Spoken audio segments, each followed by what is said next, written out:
Sí, muy buenas tardes a todos ustedes, mis hermanos. Estamos aquí otra vez muy contentos de poder seguir aprendiendo acerca de este tema de la espiritualidad emocionalmente sana. Quiero pedirles, por favor, que me acompañen en una oración para poner esto en manos de Dios. Padre Santo que estás en el cielo, muchísimas gracias, Señor, por esta gran oportunidad que nos das de seguir aprendiendo de tu palabra y de cosas que nos van a ayudar mucho en un futuro en nuestras vidas. Permite que vayamos dando pasos firmes y sólidos a una transformación más genuina, más auténtica, más real, así como hemos aprendido que Jesús era un hombre auténtico. Te pedimos que así podamos irnos transformando, que seamos discípulos de Jesús. Quédate en control de nuestros pensamientos y de todo lo que se va a hablar el día de hoy, Padre Santo. A través de Jesús te doy gracias y pido esto. Amén. Excelente, hermanos. Voy a compartir pantalla en este momento con todos ustedes. ¿Sí? A ver. Muy bien.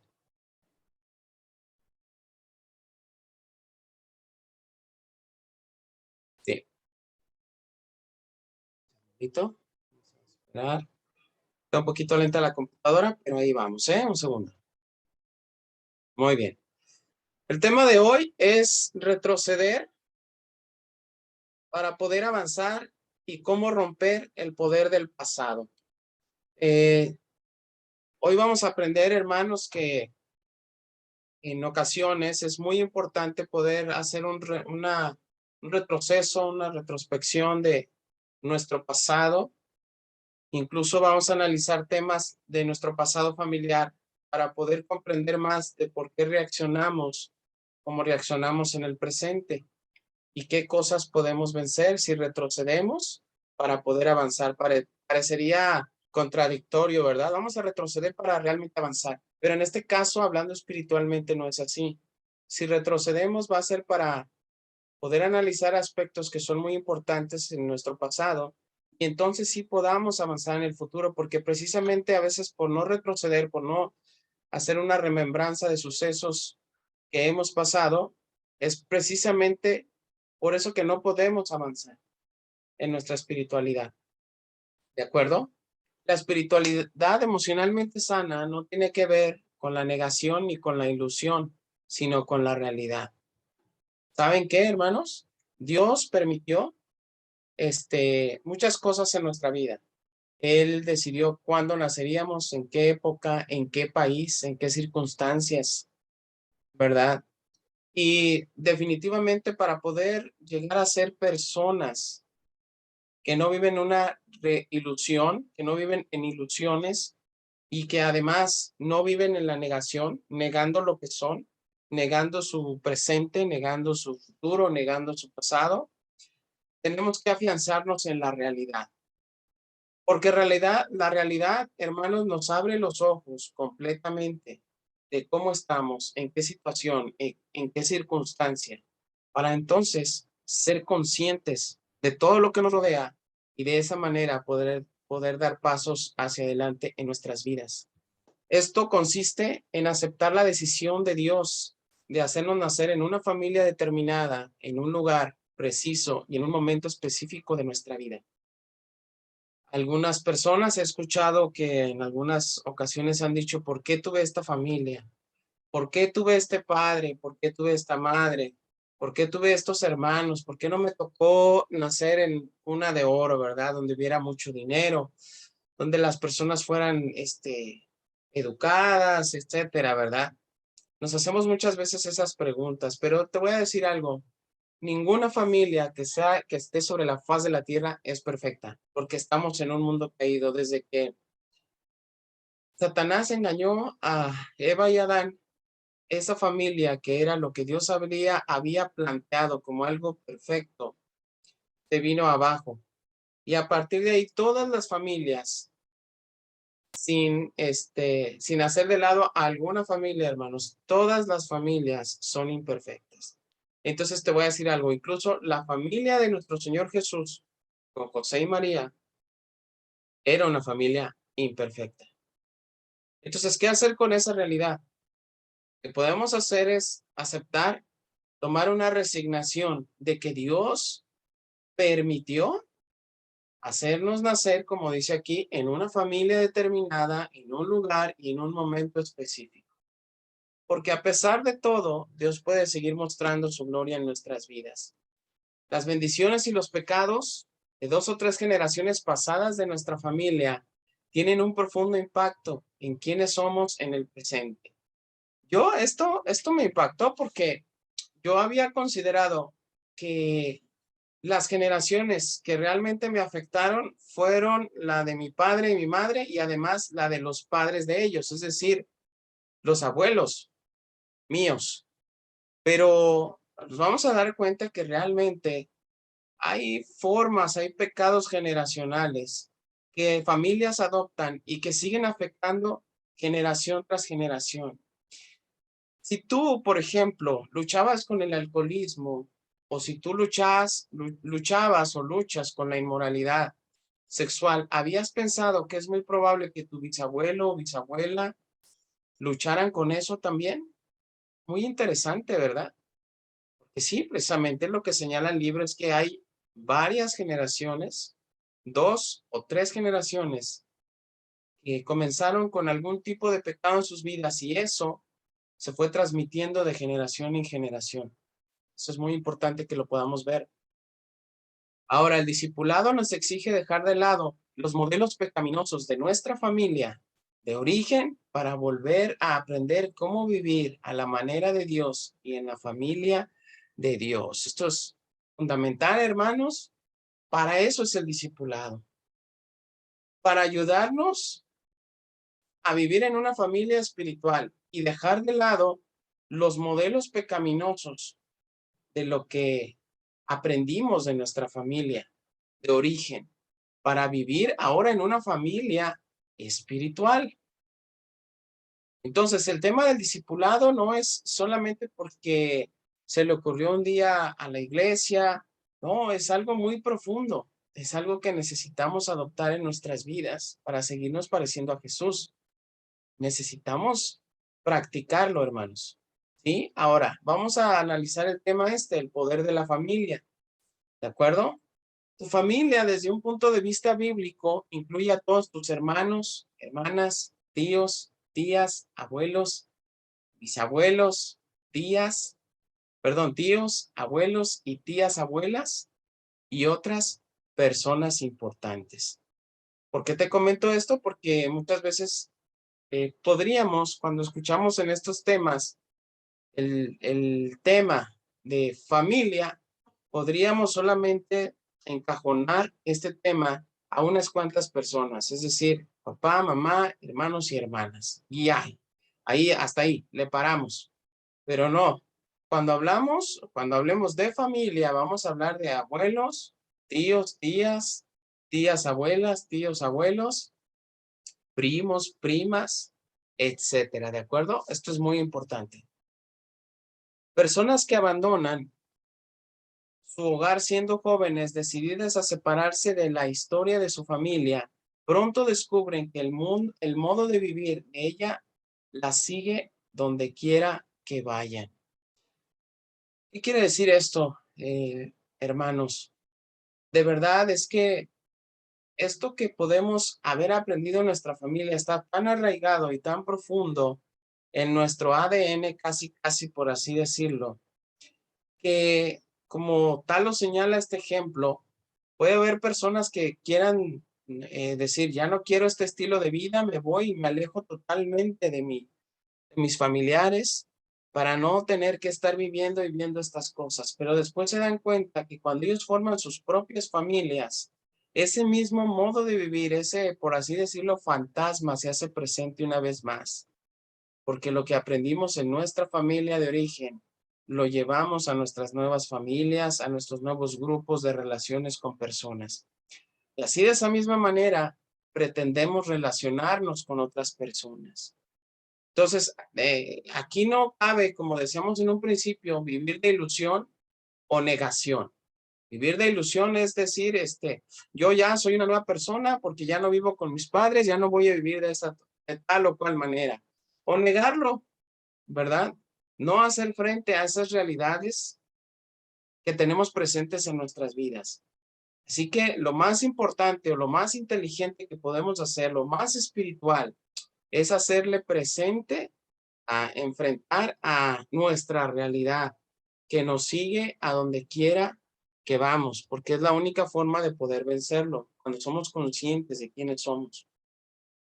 Lo que ocurre en una generación generalmente se repite en la siguiente, es de lo que hemos venido hablando, ¿verdad? Entonces, piensa, yo te quisiera hacer una pregunta. Piensa cuáles son tus mayores defectos o tus mayores debilidades como persona, como ser humano.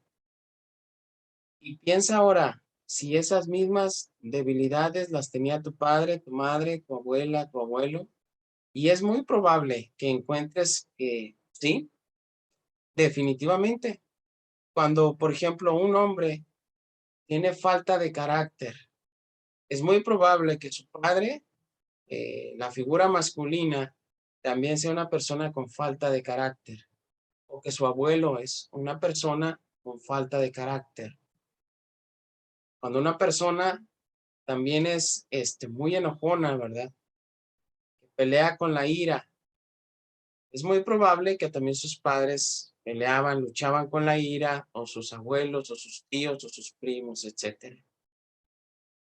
Entonces, por eso les decía que es muy importante que analicemos nuestra familia para poder comprender nuestro presente.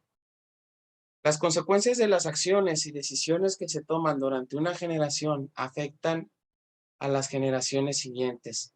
Esto es muy importante porque a partir de este momento nosotros podemos romper completamente con esas acciones y decisiones en nuestra familia para que no siga trascendiendo a otras generaciones. Qué importante es el hecho de que podamos tomar esa responsabilidad, porque es una verdadera responsabilidad, hermanos. ¿Qué decisiones vamos a tomar hoy? Ya vimos que no basta con decir, ya soy una nueva persona en Cristo, ya me bauticé, ya recibí el Espíritu Santo. Ya vimos que eso no es suficiente, hermanos, espiritualmente hablando. Necesitamos enfrentar nuestra realidad, yendo unos cuantos años atrás, haciendo reflexión, pensando en nuestra familia, en generaciones pasadas, para poder comprender de una manera amplia nuestra realidad. Entonces sí, ya no seguir afectando a las siguientes generaciones. Ay, disculpen si se escucha la persona del agua, es que pita bien fuerte y luego ladra la perrita, ¿eh? Ciertas formas de conducta como el divorcio, el alcoholismo, las conductas adictivas, el abuso sexual, los malos matrimonios, los hijos rebeldes, los embarazos fuera de matrimonio, la imposibilidad de mantener relaciones estables pasan de una generación a la siguiente. Esto es muy importante porque, bueno, realmente todo lo que estamos viendo es muy importante, ¿no? ¿Cuántos ejemplos no vemos de personas que en la actualidad tienen un matrimonio y están felices de haberse casado, de haber contraído esa responsabilidad de tener hijos? Pero cuando vienen problemas, la única salida que viene a su mente es el divorcio. ¿Por qué? Porque así lo vieron con sus padres, así lo vieron con sus tíos, así supieron que sus abuelos se separaron, etcétera, etcétera. Son patrones de conducta que ya traemos arraigados, una forma de ser, una forma de pensar, ¿verdad? Y no ve el ser humano que hay salidas espirituales, salidas profundas que sí cuestan trabajo, necesitamos invertirnos, poner atención a todo esto. Y no, o sea, lo que hacemos es, hay problemas en el matrimonio, me divorcio, ya, definitivamente. No hay nada más que se pueda hacer, ya no hay solución. ¿Por qué? Porque así se aprendió. Conductas adictivas, ¿verdad? Como las drogas. Hace ya un tiempo estaba viendo un documental de su madre y su hijo que se drogaban juntos con heroína en Estados Unidos. ¿Qué es lo que ocurrió? La madre lo aprendió, después tiene a su hijo y su hijo la ve ve que eso es una manera de vivir, él también lo adopta y después ellos se drogaban juntos, imagínense. Qué fuerte, ¿no? El abuso sexual. ¿Cuánto no hemos escuchado acerca del incesto? De que en familias tíos abusan de sobrinas, hermanos abusan de hermanas, ¿verdad? Padres, horrible, abusan de sus hijas, de sus hijos. Malos matrimonios donde siempre están peleando. Eso sí, no se separan, pero tampoco son personas ejemplares, ¿verdad? Las personas no se separan, no se divorcian, porque eso está mal delante de la sociedad, pero todo el tiempo peleando, todo el tiempo con golpes, con insultos, las cazuelas volando por los aires y todo tipo de artículos, ¿verdad? Hijos rebeldes, embarazos fuera del matrimonio.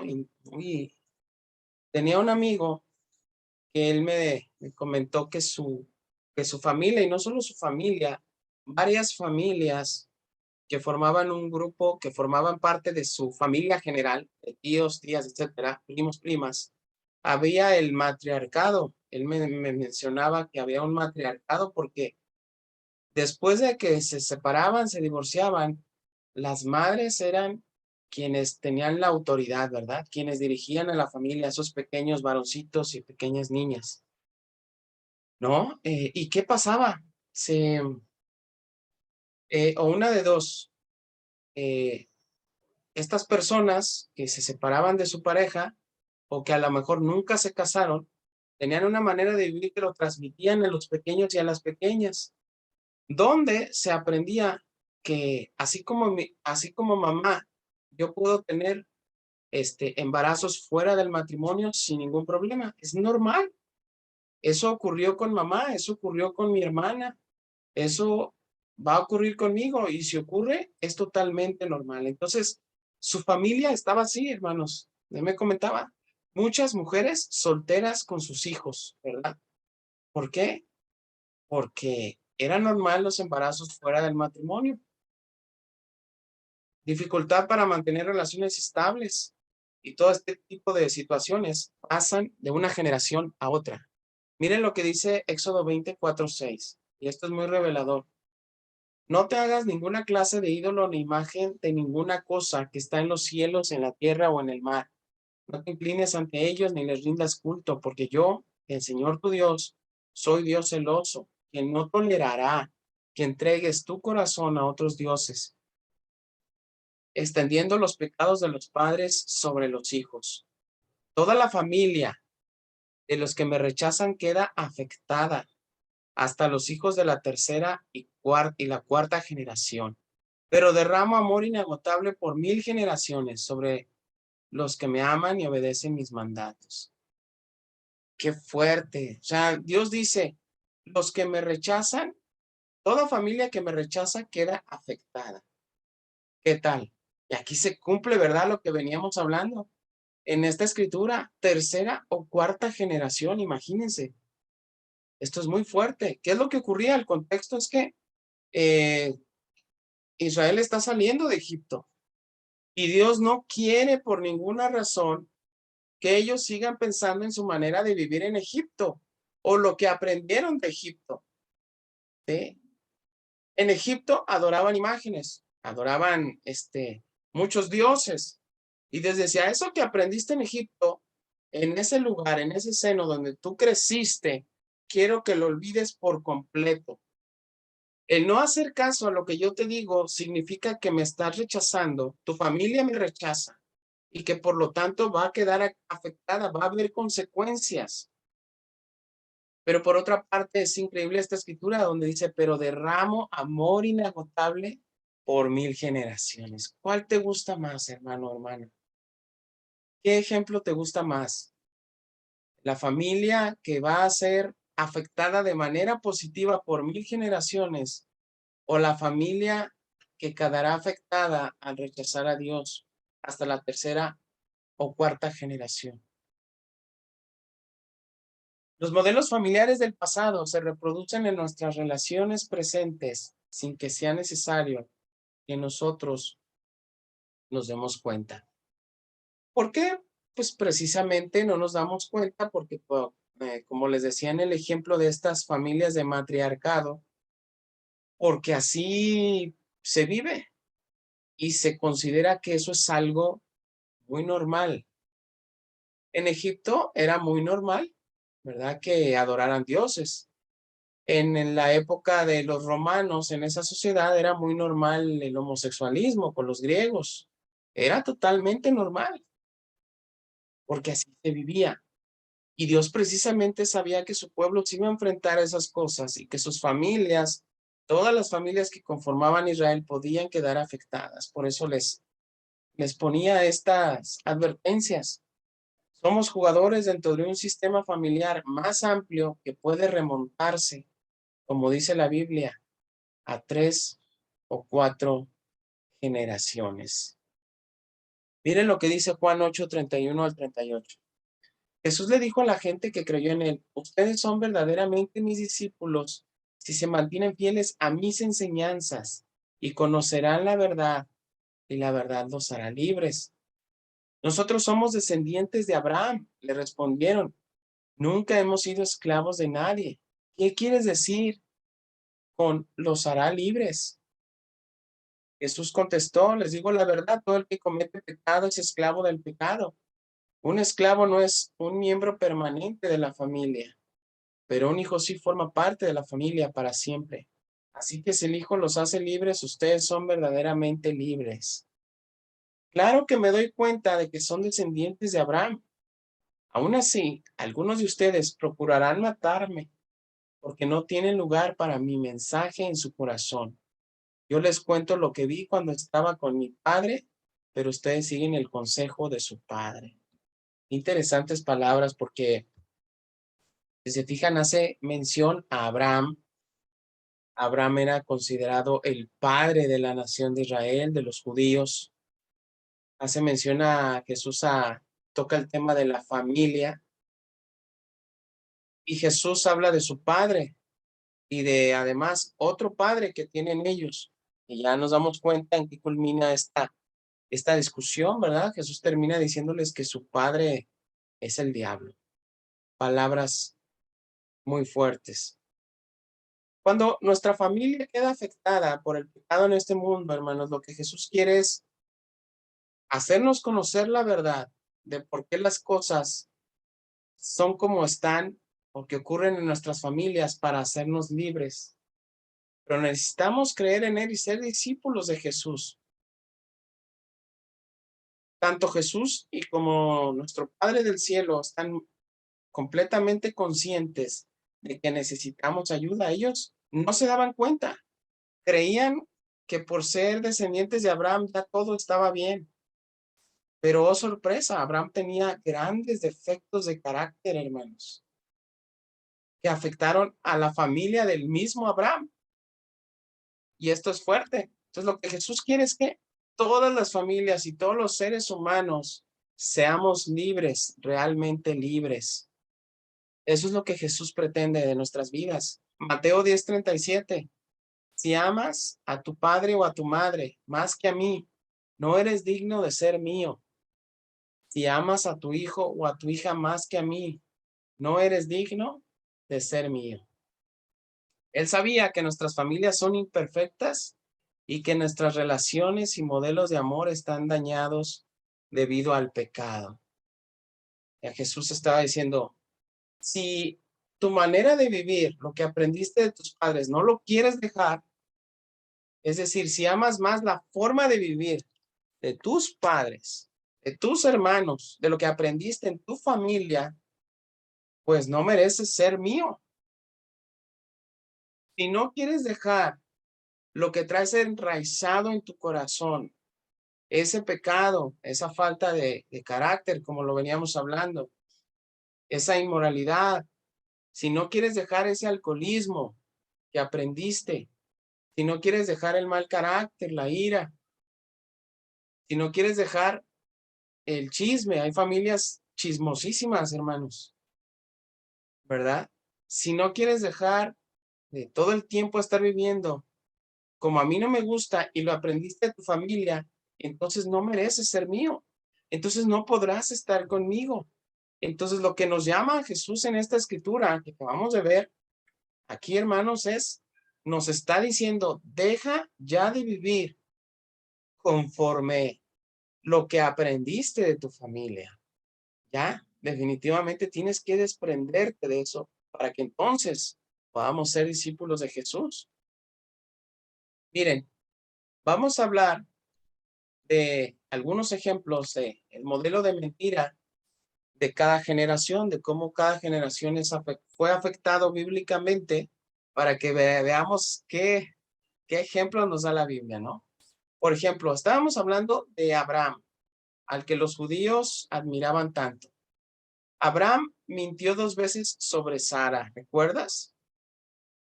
Y después el matrimonio de Isaac y Rebeca estuvo caracterizado por las mentiras.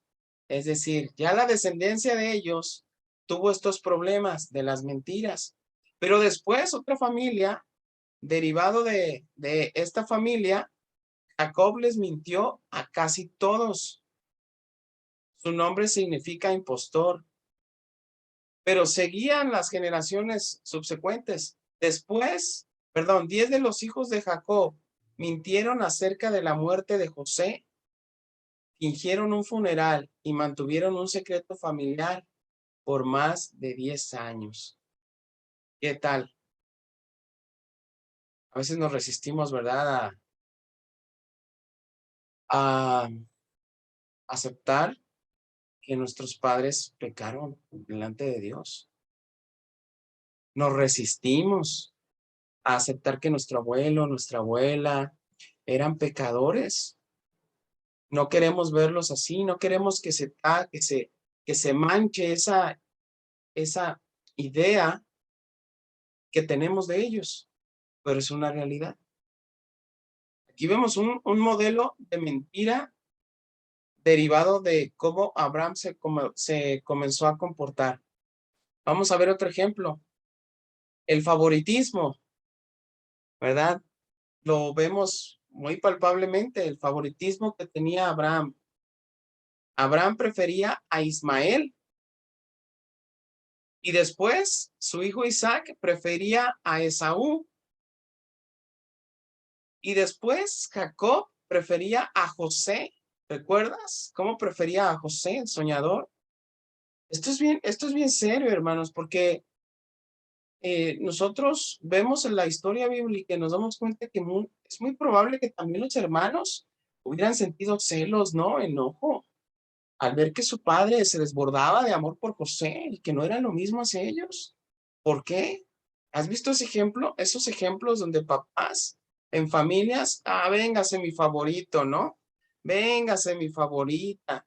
Y a ella sí la consienten y le compran cosas que son más bonitas que a los demás, más costosos, le hacen una fiesta más grande, la felicitan más cuando tiene más éxitos que sus hermanos, ¿no? Entonces, ¿qué es lo que pasa? Primero Jacob prefería a José y luego prefería a Benjamín sobre los demás. Es decir, cuando le falta a José, pues ahora ¿quién va a ser mi favorito? Pues Benjamín. Entonces, son patrones de conducta que tenía Abraham, ese gran hombre de la Biblia, tenía muchas cualidades, pero también nos damos cuenta cómo esos defectos de carácter hicieron que también su familia pecara contra Dios.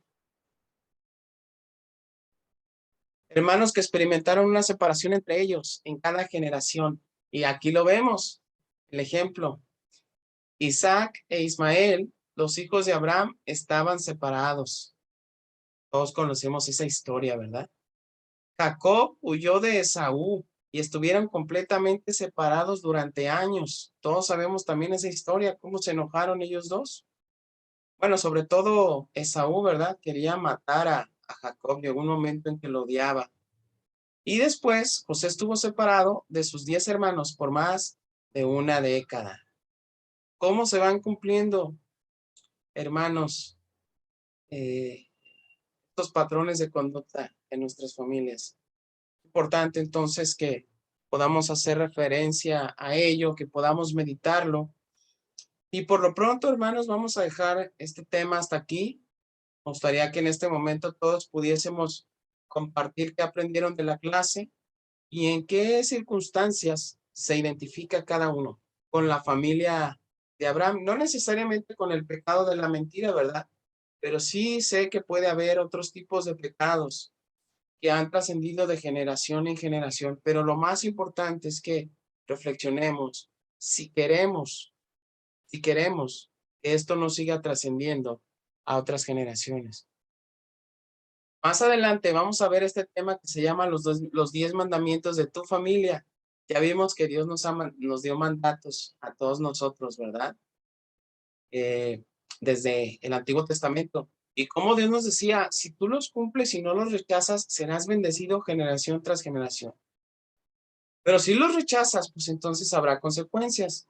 Vamos a ver cuáles son esos 10 mandamientos de tu familia.